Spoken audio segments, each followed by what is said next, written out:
A lot of birds. Speaking of food sources.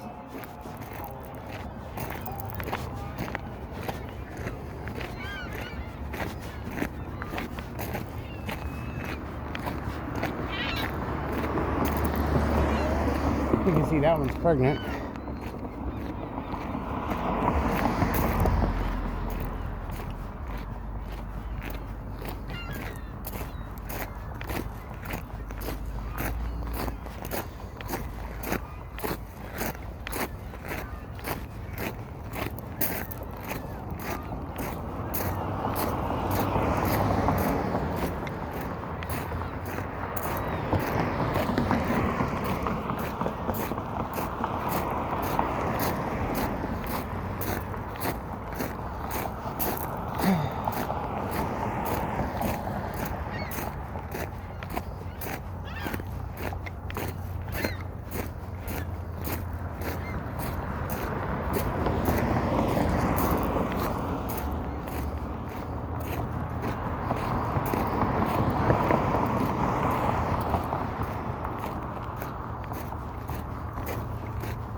Okay, so there are about 2 or 3 ways into this place by vehicle.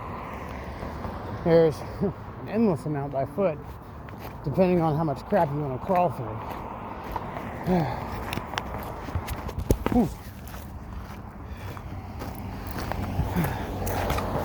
But we are almost there.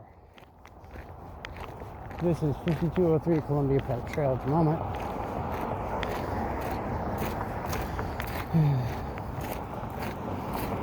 We're coming up and we turn off to the interstate,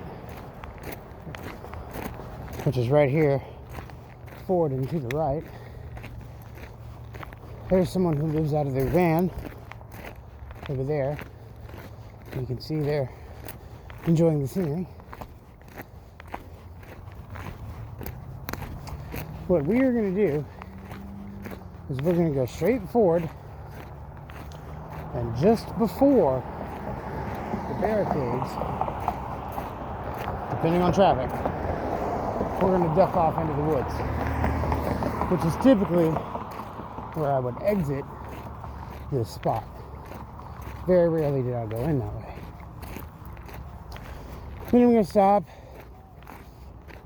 get some fluids, and we'll probably rejoin this scenario in a little bit.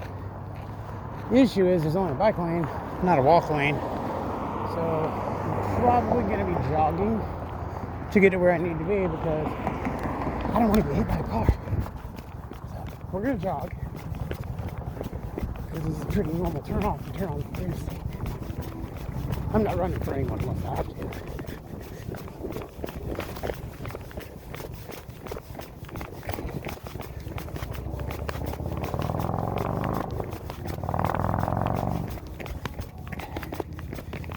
And we're here. Now, I may have to sit down and pretend to be doing something for a second. That way nobody gets curious. But let's go read this sign, shall we? Pretend to be good tourists and blend in. First federal road in the Northwest. The first wagon road built by the federal government in Old Oregon followed this shoreline on January 7th, 1853.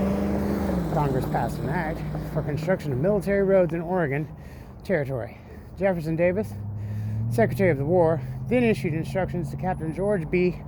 McClellan to construct the road from Old Fort Walla Walla to Puget Sound to be ready for use by immigrants that year. He added, quote, "You will at least endeavor to fix the line of the road and perform such work on the most difficult portions as well as will enable the immigrants to render the route practicable by their own exertions," end quote. Informed of the project at the Grand Ronde, the Longmire party of 3 Grand Wagons, I guess, 36 wagons, oh that's a 6 not a G, my bad, chose to travel the road way across the Cascades at Natchez Pass and reached the Puget Sound on October 9th of 1853. Erected by Benton County Historical and Pioneer Association. Now once this car passes, a couple of them, what we're going to do is we're going to keep walking, and then we're just going to duck on off, because it's right here to the right. And you will see the trail in a moment, because I'm probably going to sit down and get a drink of water or something if I have to blend in and act normal. It is right up here by the bike lane sign. And you can see they have, oh man, pretend to be tired. They have cones up. But on foot you can get in there pretty easy. In a vehicle, pretty easy. See, this is a good example of ninjutsu and tradecraft, which is funny how much of being a contractor actually is reminiscent of old school ninjutsu or shinobi. Blending in, acting normal. Hold on. Well, hello again. You almost beat me. You guys have a good day. I saw them earlier on the path, and we're going to wait on a couple more people to disappear over here. And then we're just going to walk on in. Because the last thing you want is people noticing you doing something that's not quote-unquote normal. Anything that stands out to the human eye makes people wonder.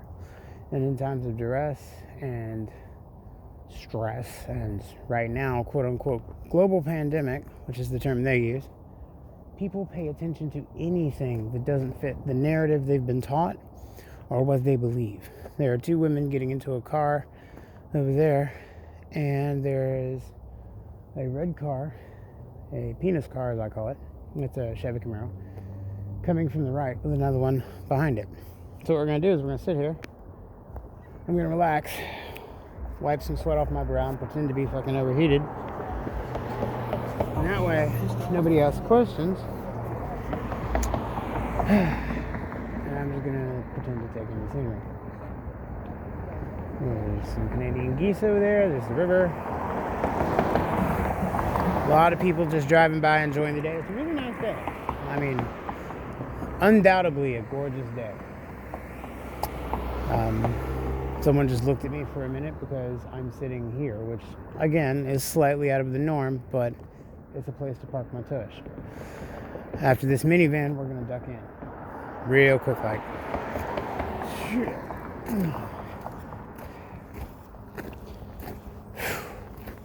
And there's a ton of fucking barricades here, but we're gonna fucking usurp them quickly because there's a motorcycle coming behind me.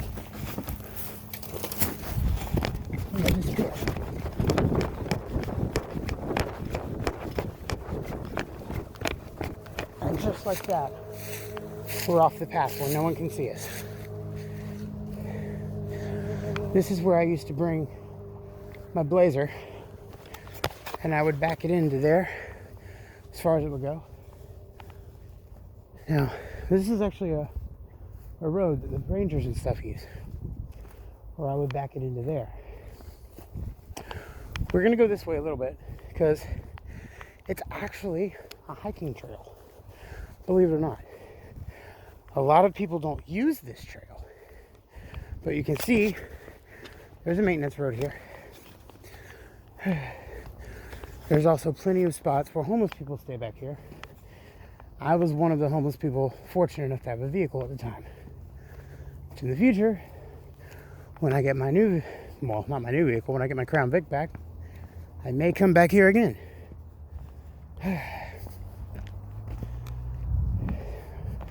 This is a very frequented area with lots of foot trails. Some of the rowdier homeless people, the police have had trouble ousting. I know for a fact there's been some crime back here as far as fights. There was a stabbing back here. But it is it's kind of like hidden in plain sight. Because that's the interstate right up there. So this goes to show you just how easily you can disappear in front of everyone. And no one saw me come in that trail. And that is a well-traveled trail by the river. All it takes is 1 or 2 seconds, whether you're in a vehicle or on foot. All of this debris did not used to be here, and I would back in there. Well, improvise, adapt, and overcome. We're going to go to one of my other spots, and I'm going to sit down, take a load off, and then drink some stuff. Probably use the little girl's room for a second too, because I gotta go. Here's another foot trail. See? Now, I'm not gonna go down these foot trails when I'm recording, because, like I said, this is where a lot of homeless people live, and I'm not gonna out them as to who lives where and how big their camp is and all that, because the city, the state, the government have no business with that sort of knowledge, considering most, not all, but the large amount of homeless people are good people. Quite a few of them are just like me, who prefer to be homeless in order to save money and be left the hell alone, really, which is one reason I usually choose it. I prefer to have a vehicle, honestly, but in life, you deal with the cards you're dealt, or you don't. And I smell a campfire around here, so we're gonna pass by that.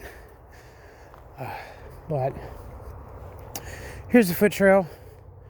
I'm gonna take this one in so you can see what it typically looks like back here.